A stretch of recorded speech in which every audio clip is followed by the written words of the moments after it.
ఓం మహాగణాధిపతయే నమః. ఓం గురుభ్యో నమః. ఓం శ్రీమాత్రే నమః. పరమేశ్వర స్వరూపమైనటువంటి జ్యోతిష, వాస్తు మరియు ఇతర అనేకమైనటువంటి శాస్త్రములను మనకు అందించినటువంటి మహర్షులకి నమస్కారం. హయగ్రీవ హయగ్రీవ హయగ్రీవేతి యో వదేత్ తస్య నిస్సరతే వాణీ జహ్నుకన్యా ప్రవాహవత్. అరుణాం కరుణాతరంగితాక్షీం ధృతపాశాంకుశపుష్పబాణచాపాం అనిమాదిభిరావృతాం మయూకైః అహమిత్యేవ విభావయే భవానీం. శ్రీమాత్రే నమః. ప్రేక్షకులకి ఆ లలితాంబిక అమ్మవారి యొక్క అనుగ్రహం పరిపూర్ణంగా కలగాలని మనస్ఫూర్తిగా కోరుకుంటూ మనం ఈరోజు చెప్పుకోబోయేటువంటి టాపిక్ ఏమిటి అని చెప్పి చూసుకున్నట్లయితే, శుక్రగ్రహము ప్రతి ఒక్కరికి కూడా ఒక్కొక్క గ్రహము ఒక్కొక్క ఫలితం ఇస్తుంది. శుక్రుడు ధనానికి, సుఖానికి, వివాహానికి, లగ్జరీగా ఉండేటువంటి విషయాలకి కారకుడు. కాబట్టి మీకు గనక శుక్రగ్రహ అనుగ్రహం కావాలి, ప్రతి ఒక్కరూ కోరుకుంటారు శుక్రగ్రహ అనుగ్రహం కావాలండి, నాకు శుక్రమహర్దశ నడుస్తుందంటే ఓ మంచి దశ అనుకుంటారు. కానీ ఆ శుక్రదశ ఒక్కోసారి కొంతమందికి యోగించదు, కొంతమందికి యోగిస్తుంది. ఇప్పుడు ఆ శుక్రుడు యోగించాలంటే ఏం చేయాలి, ఏ దేవతారాధన ఎలా చేసుకోవాలి, అదేవిధంగా మీ లగ్నం నుంచి శుక్రుడు ఎన్నో అధిపతి అవుతాడు, ఎన్నో అధిపతి అయినందుకు ఎటువంటి ఫలితాలు ఇస్తాడు, అదేవిధంగా మీకు శుక్రుడు ఫలానా గ్రహంతో కలిసినప్పుడు ఎటువంటి ఫలితాలు వస్తాయి. శుక్రుడు సహజంగానే వివాహ, భార్యాకారకుడు, ధనకారకుడు అని చెప్పుకున్నాం. కాబట్టి దీనికి సంబంధించినటువంటి పూర్తి వివరణ మనం ఈ యొక్క వీడియోలో చూద్దాం. అయితే ఈ విషయాలు ఏవైతే ఉన్నాయో చెప్తుంది నేనైనప్పటికీ కూడా చెప్పేస్తుంది సాక్షాత్ లలిత అమ్మవారిగా భావిస్తూ ఒక్కొక్క లగ్నము, లగ్నం తెలియని వారి రాశి నుంచి మనం చూసుకుందాం. కన్యా లగ్నము, కన్యా రాశి. కన్యా లగ్నానికి శుక్రుడు 2, 9 అధిపతి. శుక్రుడు చాలా బాగున్నాడు అనుకోండి, మీకు తండ్రి ద్వారా అపారమైనటువంటి ధనయోగం కలిసి వస్తూ ఉంటుంది, లేదా టీచింగ్ లైన్స్ ద్వారా, బ్యాంకింగ్స్ ద్వారా పెద్ద మొత్తంలో ఏదైనా ఒక మనీ ఎవరికైనా ఇప్పించడం. ఇప్పుడు చూడండి, కొంతమంది మీడియేటింగ్స్ చేస్తూ ఉంటారు. ఎట్లాగా బ్యాంకులో లోన్స్ ఇప్పించడము, పెద్ద మొత్తంలో కొన్ని కోట్ల రూపాయల లోన్స్ ఇప్పిస్తే వాళ్ళకి అందులో తక్కువ లక్షలు, కొన్ని లక్షలు కలిసి వస్తూ ఉంటాయి. ఆ రకంగా వస్తూ ఉంటుంది శుక్రుడు కనుక కన్యా లగ్నానికి బాగున్నాడంటే.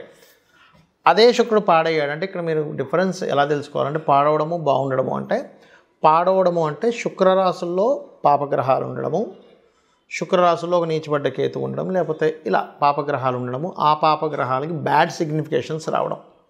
బాగుండడము అంటే శుక్రరాశుల్లో శుభగ్రహాలు ఉండడము, వాటికి మంచి సిగ్నిఫికేషన్స్ రావడం. గుర్తుపెట్టుకోండి, ఇది బాగుండడం, బాగోపోవడం. దీన్నే PAC అంటారు, అంటే ప్లేస్మెంట్, ఆస్పెక్ట్ అండ్ కంజంక్షన్. బాగున్నాడు, తండ్రి బాగా సంపాదన ద్వారా మీకు కూడా కలిసి రావడం, అంటే తండ్రి మీకు సపోర్ట్ చేయడం జరుగుతూ ఉంటుంది. ఒకవేళ శుక్రుడు పాడైపోయాడు, తండ్రి సపోర్ట్ అనేటువంటి ఎట్టి పరిస్థితుల్లో ఎక్కడా మీకు ఉండదు, ఇది గుర్తుపెట్టుకోండి. అలాగే శుక్రుడు సహజంగా మీకు 2, 9 అధిపతితో పాటు మీకు పూర్వజన్మ కర్మ చంద్ర సంబంధంగా కూడా వస్తూ ఉంటుంది. అంటే ఏమిటి, ఇక్కడ చంద్రుడు కొంచెం బాగున్నాడు అనుకోండి, శుక్రుడు బాగున్నాడు అనుకోండి, ఇంక తిరుగుండదు. తండ్రి పూర్తిగా మీకు, అంటే కొన్ని ఇళ్లలో మనం చూస్తూ ఉంటాం, ఫాదర్ ఒక మంచి స్టేజ్కి వెళ్తుంటారు, వాళ్ళు మొత్తం ఆస్తులు అవి ఇవి అన్నీ సంపాదించి పెట్టేస్తారు, వీళ్ళు జస్ట్ ఏంటంటే లైఫ్ని ఎంజాయ్ చేస్తూ ఉంటారు. కానీ అదే శుక్రుడు కనుక మీకు, శుక్రగ్రహం కనుక మంచి పొజిషన్లో లేదనుకోండి, పాపం తండ్రి ఇబ్బంది పడుతూ ఉంటారు, మీరు ఇబ్బంది పడుతూ ఉంటారు. కానీ ఏమీ భయపడకండి, ఇక్కడ చాలా సింపుల్గా ఒక రెమెడీ చేసుకోవచ్చు. ఏమిటది అంటే, మీరు గురువారము, శుక్రవారము గుర్తుపెట్టుకోండి, గురు శుక్రవారాలు, వీలైతే సోమవారం, ఈ 3 రోజులు అమ్మవారి ఆరాధన, ఇంకా నాకు రోజు చేయగలనండి అనుకుంటే నిత్యము కనుక చేయగలిగితే 100% మీరు బయటపడతారు. దీంతోపాటు ఈ కన్యాలగ్నం వారికి శుక్రదశ వచ్చి శుక్రదశ యోగించట్లేదు అన్నప్పుడు క్షేత్ర దర్శనాలు చేసుకోవాలి.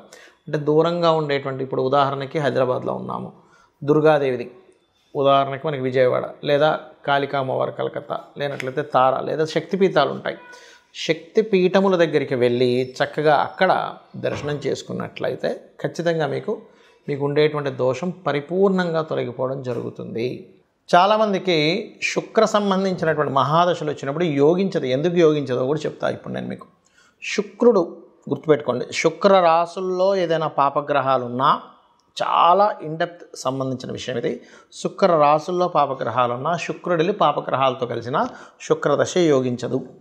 అప్పుడు మనం ఏం చేయాలి అంటే చాలా సింపుల్. ఏ గ్రహాల ద్వారా అయితే ఆ యొక్క రాశులు ప్రభావితమయ్యాయో ఆ గ్రహాలకు సంబంధించినటువంటి దానము లేదా దేవతారాధన చేసుకోవాలి. గుర్తుపెట్టుకోండి. ఇప్పుడు ఎలాగంటే ఇది ఎందుకు ఇలా పనిచేస్తుంది అంటే చిన్న ఎగ్జాంపుల్ చెప్తా చూడండి. మీకు ఒక అబ్బాయో అమ్మాయో ఉన్నారు, వాళ్ళని తీసుకెళ్ళి హాస్టల్లో వేశారు. హాస్టల్లో వేసి చదువుకునే సమయంలో హాస్టల్లో ఉండేటువంటి రూమ్మేట్స్ కనుక కరెక్ట్ పర్సన్స్ అనుకోండి, ఇంకా బాగా చదువుతాడు, అమ్మాయి కావచ్చు అబ్బాయి కావచ్చు. అదే హాస్టల్లో రూమ్మేట్స్ ఉన్నటువంటి వాళ్ళు కనుక ఈ అబ్బాయి యొక్క చదువుని కాన్సన్ట్రేషన్ పక్క తప్పించేలాగా ఉన్నారనుకోండి, అప్పుడు పరిస్థితి ఏంటి? ఈ అబ్బాయి చదువు మీద, అమ్మాయి కావచ్చు అబ్బాయి కావచ్చు, చదువు మీద కాన్సన్ట్రేషన్ పక్కకు పోతుంది. అలాగే గ్రహాలు ఎప్పుడు కూడా ఆ శుక్రరాశుల్లో ఉండేటువంటి గ్రహాలు ఏమిటో చెక్ చేసుకోవాలి, శుక్రుడితో ఉండేటువంటి గ్రహాలు ఏంటో చెక్ చేసుకోవాలి. దాన్నే PAC అంటారు, అంటే ప్లేస్మెంట్, ఆస్పెక్ట్ అండ్ కంజంక్షన్. ఇది చాలా ముఖ్యమైనటువంటిది. అలాగే శుక్రుడితో కొన్ని గ్రహాలు కలిసి ఉంటాయని మనం చెప్పుకున్నాం, దానివల్ల కూడా ఫలితాలు వస్తాయని చెప్పుకున్నాం. ఉదాహరణకి శుక్రుడితో రవి ఉన్నాడు అనుకోండి, కంబస్ట్ అయ్యాడు. ఉదాహరణకి రవితో శుక్రుడు, అప్పుడు ఏమైపోతుంది? శుక్రదశ రాగానే అన్ని స్ట్రక్ అయిపోతూ ఉంటాయి. అలా కాకుండా కంబస్ట్ అవ్వలేదు కానీ కలిసి ఉన్నారు, అంటే 8 డిగ్రీలు దాటి ఉన్నారు.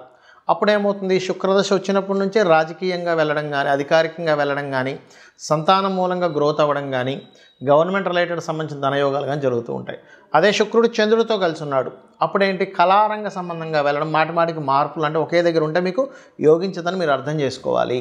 శుక్రుడు రాహుతో ఉన్నాడు అనుకోండి, అప్పుడు విదేశీ సంబంధంగా ఆన్లైన్ రిలేటెడ్ మూలంగా ధనయోగం వస్తుంది. అయితే ఇక్కడ ఏంటంటే ఆ శుక్రుడు రాహు ఉన్నటువంటి ప్రదేశంలో ఇంకేదైనా పాపగ్రహం ఉందా ఈజ్ మోస్ట్ ఇంపార్టెంట్.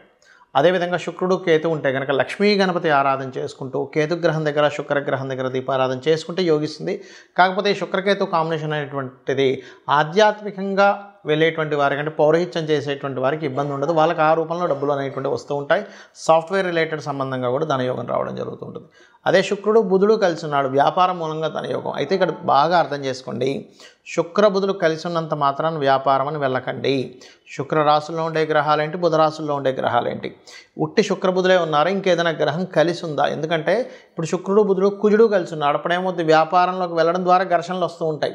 చాలా ఇంపార్టెంట్ ఇది, ఎందుకంటే ఒక ప్లానెట్ ఒక రిజల్ట్ ఇస్తుంది అన్నప్పుడు అది ఇంకా ఏ ప్లానెట్తో కలిసి ఉంది, అది ఏమి ఇవ్వబోతుంది, ఒక వ్యక్తి ఒక దాంట్లోకి అడుగు పెడుతున్నాడు అన్నప్పుడు ఆ అడుగు పెట్టినప్పుడు జరిగేటువంటి ఫలితాలు ఏమిటి, ఎలా ఉంటాయి అనేటువంటిది చాలా క్లీన్గా అబ్జర్వ్ చేయాలి.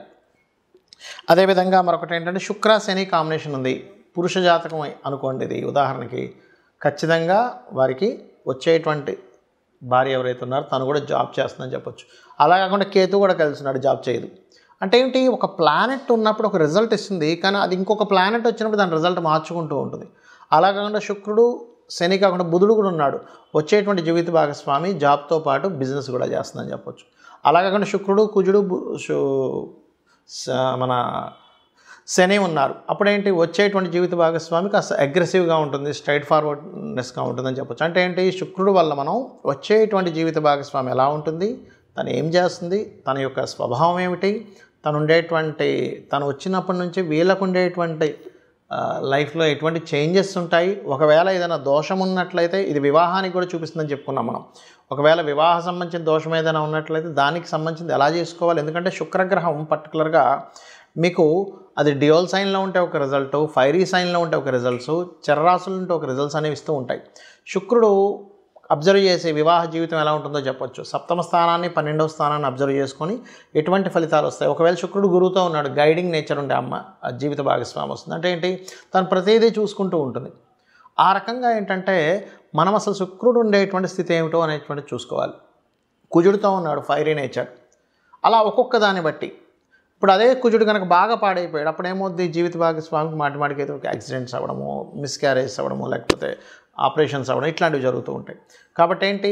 ఇక్కడ ఈ శుక్ర గ్రహం యొక్క ప్రభావం తగ్గాలంటే ఒకటే గుర్తుపెట్టుకోండి, శుక్రుడు ఏ గ్రహాలతో కలిసి ఉన్నాడు, ఏ పాపగ్రహాలతో కలిసి ఉన్నాడో ఆ గ్రహాలకు దీపారాధన చేయండి, ఆ గ్రహాలకు సంబంధించి దానం ఇవ్వండి. Point number 1. రెండవది, శుక్రుడు బాగా యోగించాలంటే గణపతి, లక్ష్మీ గణపతి ఆరాధన చేసుకోవాలి. లలితా సహస్రనామాల యొక్క శ్రవణము పఠనము చేయండి.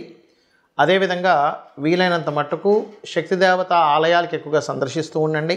మరియు గోవుకి శుక్రవారం పూట చపాతీ, అంటే నూనె వేయకుండా ఉండేటువంటి చపాతీ మీద చక్కగా తేనెను పూసి 3 చపాతీలు తీసుకుని దాన్ని చిన్న చిన్న ముక్కలుగా చేసి శుక్రుడికి సంబంధించినటువంటి శుక్రుడు అధిష్టాన దేవత అమ్మవారి నామాలు చదువుతూ లలితాహాస్య నామాలు కావచ్చు, ఓం లక్ష్మీదేవి అయిన నమః అనుకుంటూ గోవుకు తినిపించండి. దీనివల్ల ఏమవుతుందంటే శుక్రుడి యొక్క అనుగ్రహం కలిగిందనుకోండి, ధనము, చక్కగా సుఖాలు, భోగాలు, భార్య ద్వారా అనుకూలత, వివాహం ద్వారా అనుకూలత కలుగుతుంది.